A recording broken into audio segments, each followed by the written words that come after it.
అందరికీ నమస్కారం.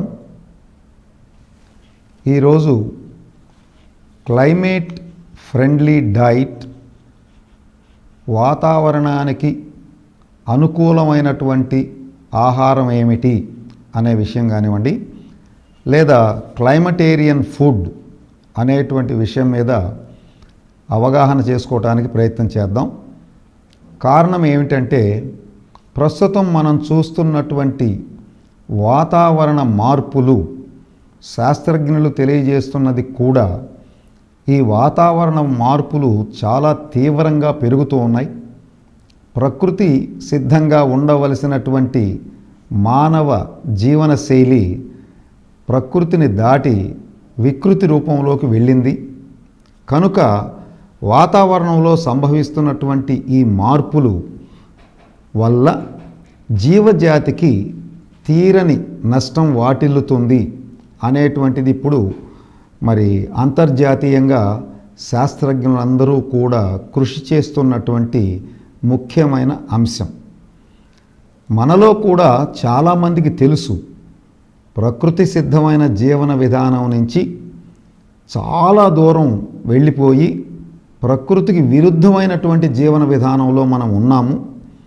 కానీ ప్రతి వాళ్ళు అనుకుంటున్నారు, లేదు మరలా ప్రకృతికి అనుకూలమైనటువంటి వాతావరణంలోకి మన జీవన విధానాన్ని మార్చుకోవాలి అని అనుకుంటున్నప్పటికీ కాలమాన పరిస్థితులు కానివ్వండి, వాళ్ళ యొక్క జీవన విధానంలో ఉన్నటువంటి ఆల్రెడీ ఏర్పాటు చేసుకున్నటువంటి స్థిరమైన కొన్ని మార్పుల వల్ల కానివ్వండి, వెనక్కి రాలేని పరిస్థితిలో ఉన్నారు. మరి ఈ పరిస్థితి గనక ఇలాగే కొనసాగితే ప్రకృతి వైపరీత్యాలు విపరీతంగా జరిగేటువంటి అవకాశం ఉంది.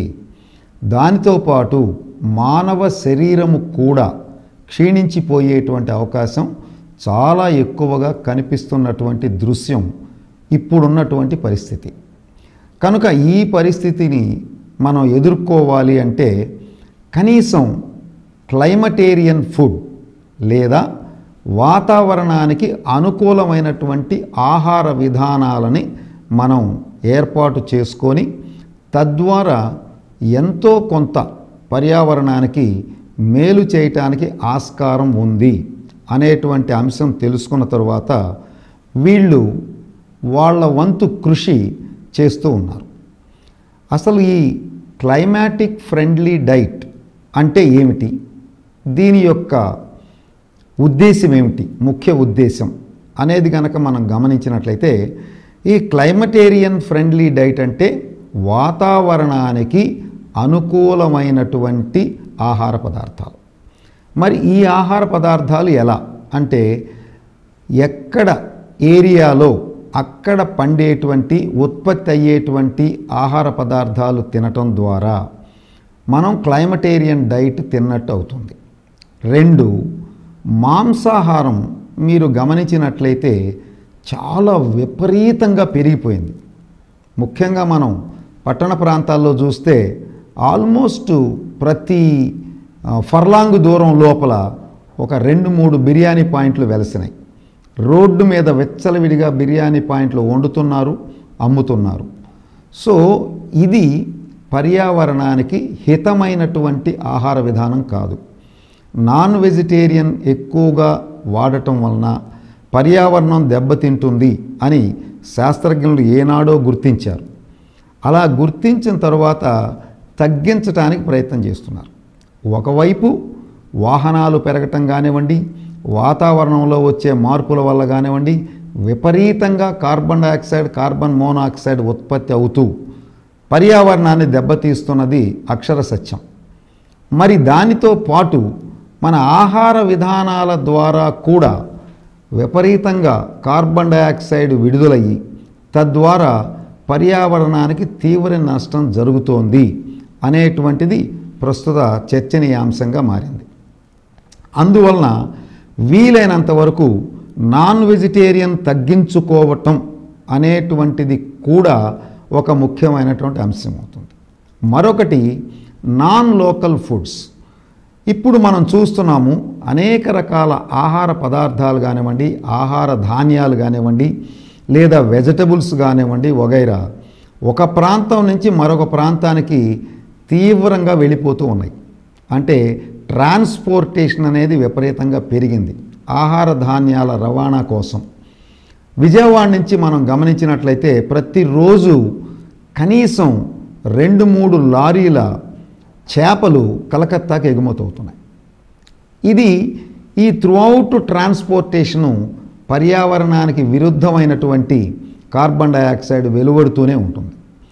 ఇటువంటి పరిస్థితుల వల్ల మనము కొంత మన జీవన శైలిలో మార్పులు తెచ్చుకొని పర్యావరణానికి అనుకూలమైనటువంటి ఆహారాన్ని తింటూ ఈ పర్యావరణానికి అనుకూలమైన ఆహారం ద్వారా పర్యావరణాన్ని పరిరక్షించడానికి ప్రయత్నం చేయాలి అనేటువంటిది తెలుసుకున్నారు.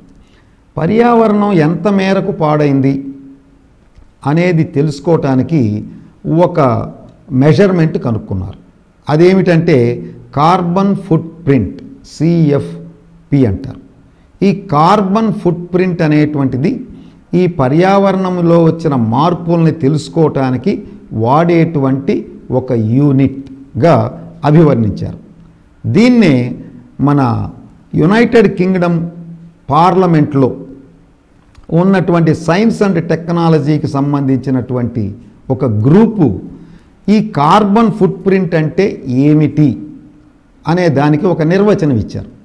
అదేం చెప్తుందంటే ఒక ప్రక్రియ లేదా ఒక ఉత్పత్తి ద్వారా మొత్తము జీవిత చక్రంలో ఎంత కార్బన్ డయాక్సైడ్ ఒక మనిషి నుంచి వెలువడుతోంది అనేటువంటి దాన్ని ఒక తెలుసుకోవటానికి, ఏది కార్బన్ ఫుట్ ప్రింట్స్ ఎంత ఉన్నాయి అనేది తెలుసుకోవటానికి మనకు ఉపకరించేటువంటి ఒక యూనిట్గా వాళ్ళు అభివర్ణించారు. ఈ యూకేలో ఉన్నటువంటి మన సైన్స్ అండ్ టెక్నాలజీ గ్రూప్ వాళ్ళు.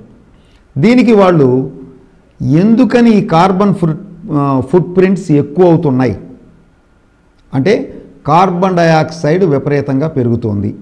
2 గ్రీన్ హౌస్ గ్యాసెస్ అని కొన్ని ఉన్నాయి. వీటిల్ని కూడా వాతావరణంలో ఏ మేరకు ఉన్నాయో తెలుసుకోవటానికి ఈ యొక్క కార్బన్ ఫుట్ ప్రింట్ ఉపయోగపడుతుంది. మరి ఈ గ్రీన్ హౌస్ గ్యాసెస్ అనేవి అసలు మన వాతావరణంలోకి ఎందుకు వస్తున్నాయంటే కుకింగ్, వంట చేయటం అనేటువంటి ప్రక్రియ. 2 గ్యాస్ అత్యధికంగా వాడటం వలన. 3 కరెంటు వాడకం విపరీతంగా పెరిగిపోయింది తద్వారా. అలాగే మరి బొగ్గుని విపరీతంగా వాడుతూ ఉన్నాం.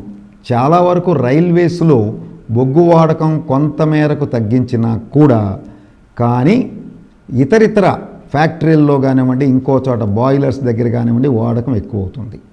దాంతోపాటు కిరోసిన్ వాడకం కూడా చాలా పెరిగిపోయింది. మరి ఇంకొక ముఖ్యమైన శీతల ప్రదేశాల్లో మరి వీళ్ళు వాడుతున్నటువంటి హోమ్ హీటర్స్, దీని ద్వారా కరెంటు ఉత్పత్తితో కార్బన్ డయాక్సైడ్ ఇలా పెరుగుతూ ఉంది. ఇవన్నీ కూడా ట్రాన్స్పోర్టేషన్ వల్ల కూడా చాలా వరకు వాతావరణంలో కార్బన్ డయాక్సైడ్ పెరుగుతూ ఉంది. దాంతోపాటు ఇవాళ మనం సమాజంలో గమనిస్తున్నాం, వెహికల్స్ ప్రతి సంవత్సరం ఆల్మోస్ట్ 20-30% పెరిగిపోతున్నాయి. మరి ఈ వెహికల్స్లో వాడే పెట్రోలియం వగైరా వాడకం వల్ల డీజిల్, కార్బన్ డయాక్సైడ్ వాతావరణంలోకి విడుదల చేయబడుతుంది, కార్బన్ మోనాక్సైడ్ కూడా.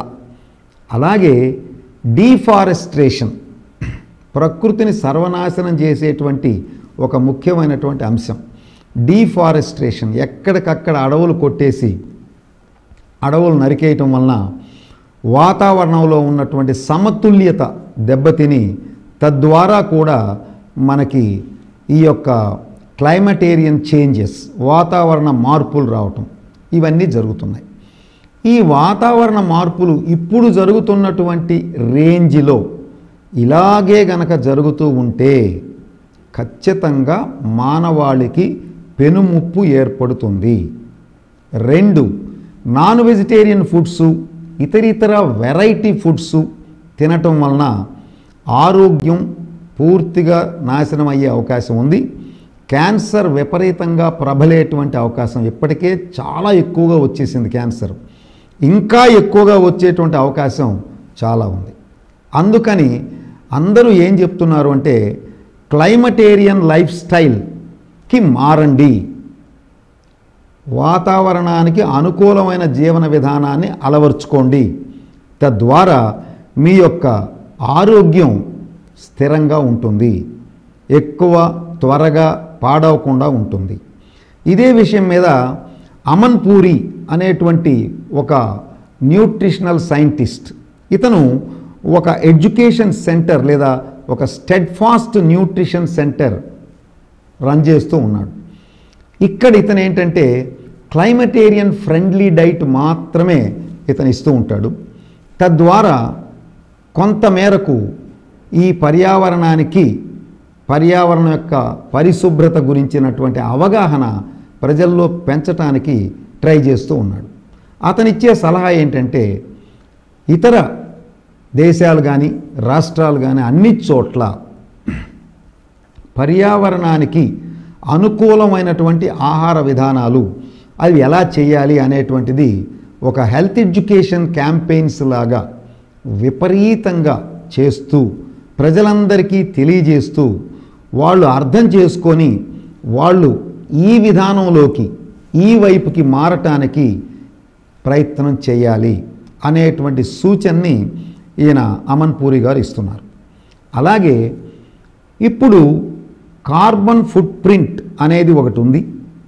ఇది పర్యావరణంలోకి వచ్చేటువంటి కార్బన్ డైఆక్సైడ్ కానివ్వండి, గ్రీన్ హౌస్ గ్యాసెస్ కానివ్వండి ఎంత మేరకు ఉన్నాయి అని కనుక్కోవటానికి మెజర్ చేయటానికి ఒక యూనిట్ అని చెప్పుకున్నప్పుడు అసలు ఈ కార్బన్ ఫుట్ ప్రింట్ అంటే ఏంటి? దీన్నే అట్మాస్ఫిరిక్ ఫుట్ ప్రింట్ అని కూడా అంటారు. ఈ పదాన్ని 1990లో శాస్త్రవేత్తలు కనుక్కున్నారు. అప్పటి నుంచి ఈ పదాన్ని వాడుతూ ఉన్నారు. ఇది ఏమిటి? కొలవటానికి ఉపయోగపడేటువంటి ఒక యూనిట్. ఎంత కార్బన్ డైఆక్సైడు, క్లోరోఫ్లోరో కార్బన్సు, అలాగే వాటర్ వేపరు వగైరా వాతావరణంలో ఏ మేరకు వ్యాపించి ఉన్నాయి అనేది కొలవటానికి ఉపయోగపడేటువంటి యూనిట్ ఈ కార్బన్ ఫుట్ ప్రింట్. అలాగే ఇవేం చేస్తున్నాయి?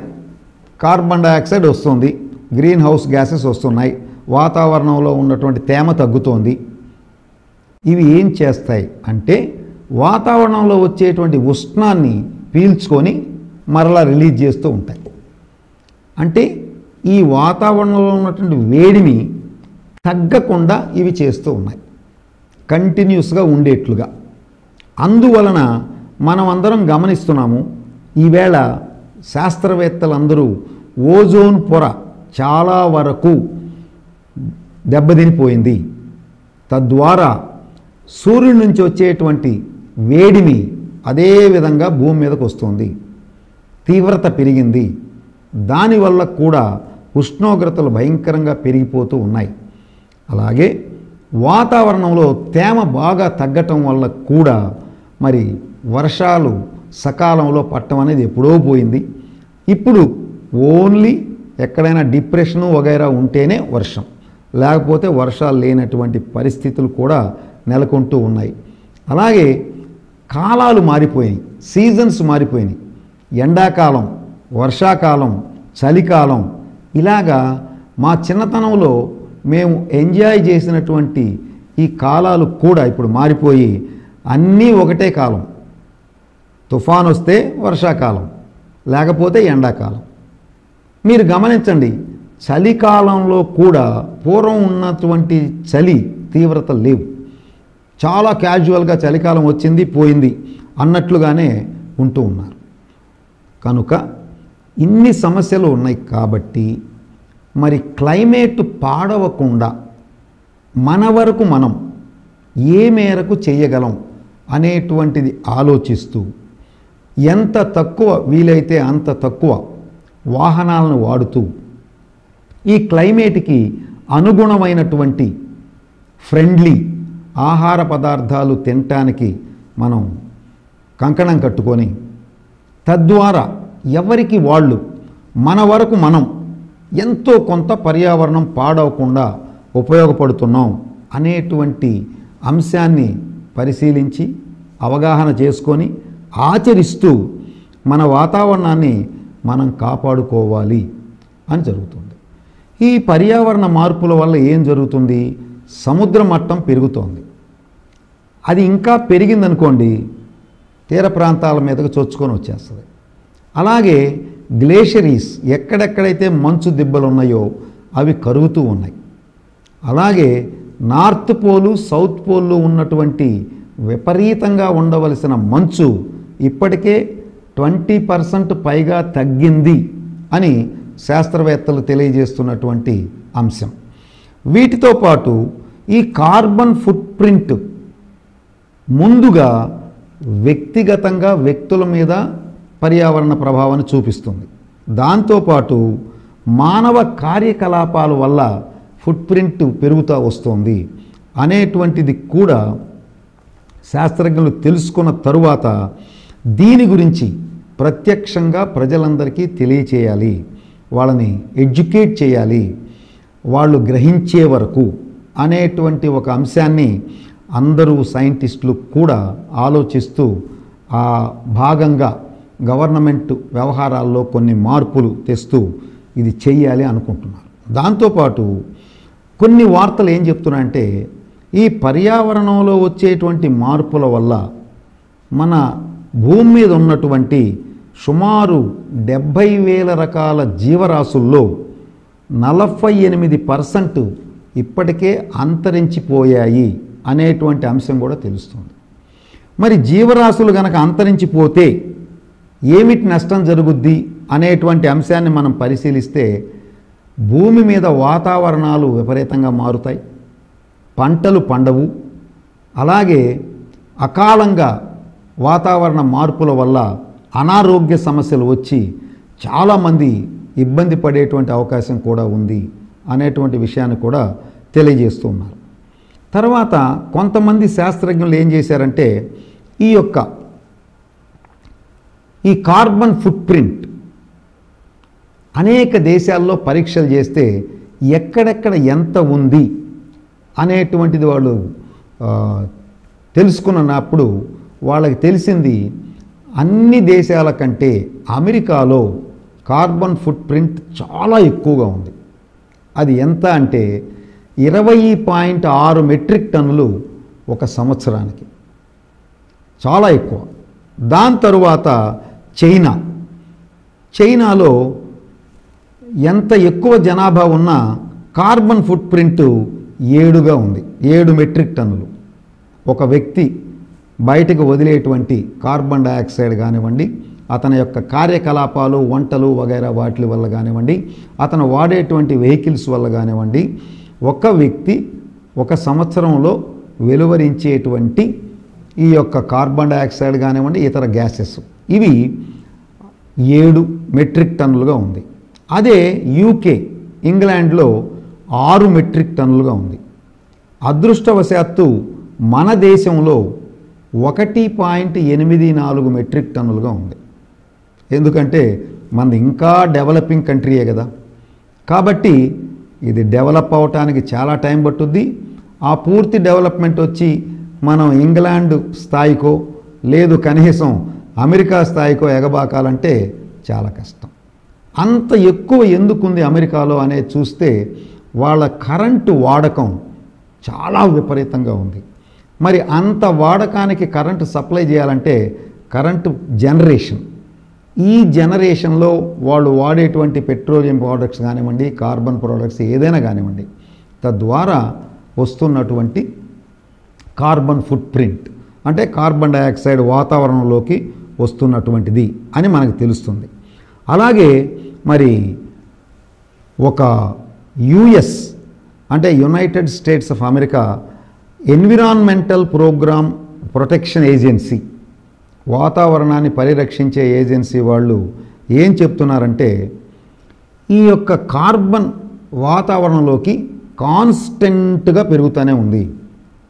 అలా పెరగటం వలన మొత్తం ప్లానెట్ భూగోళానికి టెంపరేచర్ విపరీతంగా పెరుగుతోంది. దాంతోపాటు ఆహారంలో మాంసాహారం తినటం విపరీతంగా పెరగటం వలన దానివల్ల కూడా కార్బన్ ఎమిషన్ అంటే కార్బన్ ఒక వ్యక్తి నుంచి బయటకు వచ్చేటువంటిది చాలా ఎక్కువగా పెరిగిపోతుంది అనేటువంటిది ఆ ఏజెన్సీ వాళ్ళు తేల్చినటువంటి ఒక అంశం. ఇంకొక ముఖ్యమైన విషయం ఏం తెలుస్తుందంటే ఈ కార్బన్ డయాక్సైడ్ ఏం చేస్తుంది వాతావరణంలో అంటే వేడిమిని పీల్చుకుంటుంది, పీల్చుకొని మరలా వదులుతుంది, మరలా పీల్చుకొని మరలా వదులుతుంది. వేడిమిని ఇట్లా పీల్చుకొని వదలటం వలన అది గ్రాడ్యువల్గా సమసిపోవలసినటువంటి వేడిమి స్థిరంగా ఉంటుంది అనేటువంటిది చెప్తున్నారు. దీనివల్ల గ్లోబల్ వార్మింగ్ మొత్తం చాలా పెరిగిపోతూ ఉంది. అంటే మొత్తం భూమి మీద వేడిమి పెరుగుతూ ఉంది అనేది ఒకటి తెలిసింది. మరొక ముఖ్యమైన అంశం ఏంటంటే ఈ ట్రాన్స్పోర్టేషన్ విపరీతంగా పెరగటం వలన ట్రైన్స్ రోజు రోజుకి పెరుగుతూనే ఉన్నాయి, ఫ్లైట్స్ రోజు రోజుకి పెరుగుతూనే ఉన్నాయి, బస్సెస్ రోజు రోజుకి పెరుగుతూనే ఉన్నాయి, లారీస్ రోజు రోజుకి పెరుగుతూనే ఉన్నాయి, ఇండివిజువల్ వెహికల్స్ రోజు రోజుకి పెరుగుతూనే ఉన్నాయి. సో ఈ ట్రాన్స్పోర్టేషన్ ఇలా పెరగటం వలన ప్రజల యొక్క ఆర్థిక పరిస్థితి మెరుగుపడి వాళ్ళు కూడా విపరీతంగా అవసరార్థం అటు ఇటు తిరుగుతూ ఉన్నారు. అది కూడా ట్రాన్స్పోర్టేషన్ పెంచేసింది. ఇవన్నీ కలిసి కార్బన్ డయాక్సైడ్ని వాతావరణంలో పెంచేశాయి. ఈ కార్బన్ డయాక్సైడ్ పెరగటం వలన ఉష్ణోగ్రతల్లో తేడాలు వస్తున్నాయి. అందువలన కార్బన్ డయాక్సైడ్ కనుక ఉత్పత్తి ఎంత తక్కువకు వస్తే ఇలా రావటానికి డైట్ పరంగా మనం చేయాల్సినటువంటి విషయం ఏంటంటే లోకల్గా పరిసర ప్రాంతాల్లో ఉండేటువంటి పండేటువంటి ఆహార పదార్థాలు తీసుకుంటూ నాన్ వెజిటేరియన్ భుజించటాన్ని వీలైనంత వరకు కంట్రోల్ చేస్తే, వెజిటబుల్ ఫుడ్స్ వీలైనంత ఎక్కువగా వాడితే ఖచ్చితంగా కార్బన్ డయాక్సైడ్ని కొంత మేరకు తగ్గించవచ్చు అని చెప్తున్నారు. ఎప్పుడైతే మీరు ఈ స్పృహతో కార్బన్ డయాక్సైడ్ తగ్గించాలి అని ఆహార విధానాల్లో తెచ్చుకున్న మార్పులే వాహనాల వినియోగంలో కూడా తగ్గిస్తారు. ఇలా తగ్గించటం వలన ఓవరాల్గా కార్బన్ డయాక్సైడ్ వాతావరణంలో తగ్గుతుంది అనేటువంటిది. మరొక శాస్త్రజ్ఞుడు మన దేశంలో ఏం చెప్తాడంటే మనం తినే మనం కొనే ప్రతి విషయంలో భూమి మీద ప్రత్యక్షంగానో పరోక్షంగానో వాతావరణానికి ప్రభావం కీడు చేస్తుంది అనేటువంటి చెప్తున్నారు. మనం తినే మనం కొనే ఈ రెండిటితో మన లైఫ్ స్టైల్ వచ్చేసింది. ఈ లైఫ్ స్టైల్ వల్లనే భూమి మీద ప్రత్యక్షంగా కానీ పరోక్షంగా కానీ వాతావరణం మారిపోవటానికి కారణమవుతుంది అనేటువంటిది కూడా తెలిసాను. ఫైనల్గా ఏం చెప్పుకోవాలంటే మనం ఓకే, వాతావరణ కాలుష్యం పెరిగింది, కార్బన్ డయాక్సైడ్ పెరిగింది, ఫుట్ ప్రింట్ ఎక్కువైపోతోంది సంవత్సరం. దీన్ని తగ్గించడానికి మరి ఏమైనా టిప్స్ ఉన్నాయా, ఏమైనా పాయింట్స్ తగ్గించడానికి ఉన్నాయా అంటే కొన్ని ఉన్నాయి. వాళ్ళు కొన్ని ఏం చెప్పారంటే మినిమైజ్ ఎలక్ట్రిసిటీ యూసేజ్. ఇప్పుడు చూడండి, పెట్రోల్ తగ్గుతుందని మనం ఏం చేస్తున్నాం, ఎలక్ట్రికల్ వాహనాలు తీసుకొస్తున్నాం. మరి ఎలక్ట్రిసిటీ తయారవటానికి కూడా కార్బన్ ఫుట్ ప్రింట్ పెరుగుతుందిగా. ఎలాగైతే మీరు పెట్రోల్ వాడితే కార్బన్ ఫుట్ ప్రింట్ పెరిగిందో అలాగే ఎలక్ట్రికల్ వెహికల్స్ వాడటం వలన కార్బన్ రిలీజ్ తగ్గుతుంది అనుకున్నప్పటికీ ఎలక్ట్రిసిటీతో తిరగాలి అంటే ఎలక్ట్రిసిటీ ఇప్పుడు ఉన్నదానికి 10 రెట్లు పెరుగుద్ది ఉత్పత్తి. మరి అంత ఉత్పత్తి రావాలన్నా కూడా మరలా ఈ కార్బన్ ఫుట్ ప్రింట్స్ పెరుగుతూనే ఉంటాయి వాతావరణంలో.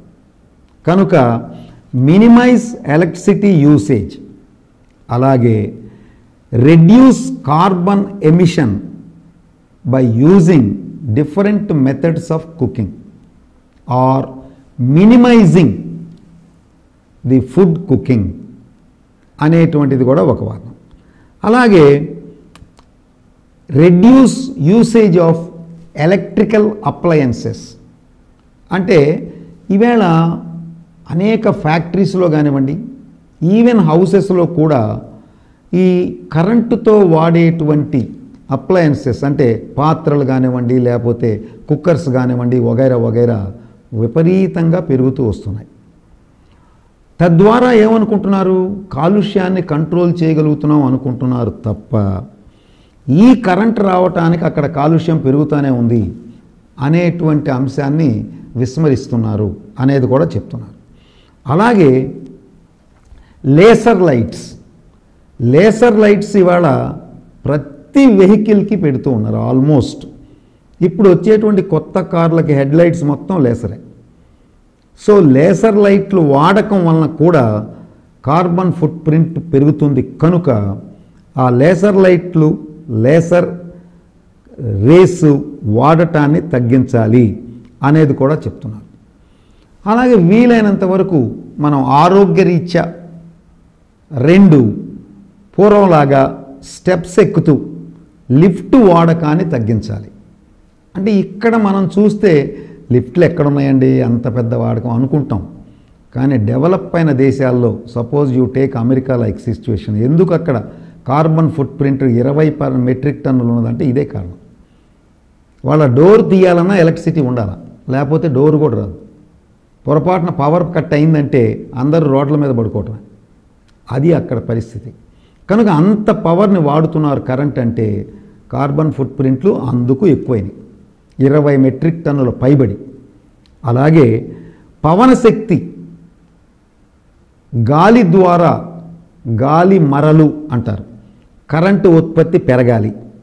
అలాగే సోలార్ పవర్ కూడా ఎంత ఎక్కువ వీలైతే అంత తయారు చేయగలిగితే ఇప్పటి వరకు చేస్తున్న విధానంలో కరెంటు ఉత్పత్తిని తగ్గించి ఈ విండ్ పవర్ ద్వారా, సోలార్ పవర్ ద్వారా గనక కరెంటుని ఉత్పత్తిని బాగా పెంచగలిగితే చాలా వరకు ఈ వాతావరణ కాలుష్యాన్ని లేదా ఈ కార్బన్ ఫుట్ ప్రింట్ని తగ్గించవచ్చు అని కూడా చెప్తున్నారు.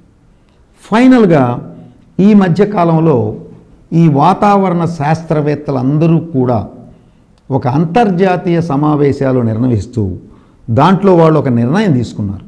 ఏమని తీసుకున్నారంటే ఈ కార్బన్ ఫుట్ ప్రింట్ యూనిట్స్ 4 టన్నుల నుంచి 2 టన్నులకి తగ్గించాలి. ఏవైతే కార్బన్ డైఆక్సైడ్ రిలీజ్ అవుతూ carbon footprints 4 tons per ఇయర్గా ఉన్నదో ఆ 4 టన్స్ పర్ ఇయర్ని 2 టన్స్కి తగ్గించాలి. అలా తగ్గించడానికి 2 డిగ్రీల తగ్గిస్తూ తద్వారా వాతావరణంలో ఉన్నటువంటి గ్లోబల్ టెంపరేచర్ని 2 డిగ్రీల సెంటీగ్రేడ్కి తగ్గించాలి 2050 నాటికి అనేటువంటి ఒక సూత్రీకరణ చేశారు. ప్రకృతిని కాపాడటానికి ఫస్ట్ స్టెప్గా వీళ్ళు 4 టన్నుల కార్బన్ ఉద్గార పదార్థాల క్వాంటిటీని సంవత్సరానికి 2 టన్నులకి తగ్గించడానికి ఎన్ని రకాల పైన చెప్పినటువంటి అన్ని విధానాలు అవలంబిస్తూ తగ్గించాలి. అది తగ్గించటం వలన ఇప్పుడున్నటువంటి ఈ యొక్క ప్రపంచ ఉష్ణోగ్రతలు కూడా ఒక 2 డిగ్రీల సెంటీగ్రేడ్ తగ్గుతాయి. తద్వారా పర్యావరణానికి మేలు జరుగుతోంది అనేటువంటిది ఒకటి. మరొక ముఖ్యమైన అంశం ఏంటంటే వీలైనంత ఎక్కువగా చెట్లను పెంచాలి.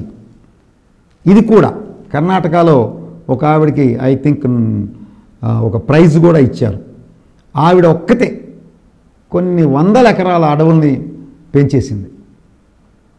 రోజు ఒక 100 విత్తనాలు వేస్తూ ఉంటుంది, చెట్లు పెరుగుతూ ఉంటాయి. వీలైనంత వరకు తను కొంత నీళ్ళు పోయటం కానీ అది చేసినా వాతావరణం ద్వారా వచ్చేది. కానీ మొత్తం మీద ఆవిడ కొన్ని లక్షల చెట్లని పెంచింది. అట్లాగే ఎందరో మహానుభావులు ఉన్నారు అలా పెంచుతున్న వాళ్ళు. కొన్ని మన వార్తల ద్వారా తెలుస్తున్నాయి, చాలా తెలియవు, బట్ ఆ కృషి జరుగుతుంది. అలాగే వాతావరణ కాలుష్యాన్ని తగ్గించాలని శాస్త్రవేత్తలు వీలైనంత వరకు వాళ్ళ ప్రయత్నాలు వాళ్ళు చేస్తూ ఈ మీటింగులు అవి పెట్టడం, ఎక్కువ మందికి తెలియజేయటం, మీరు వెళ్ళి మిగతా వాళ్ళకి తెలియజేయండి అని చెప్పటం అనే ప్రక్రియలు కూడా జరుగుతూ ఉన్నాయి.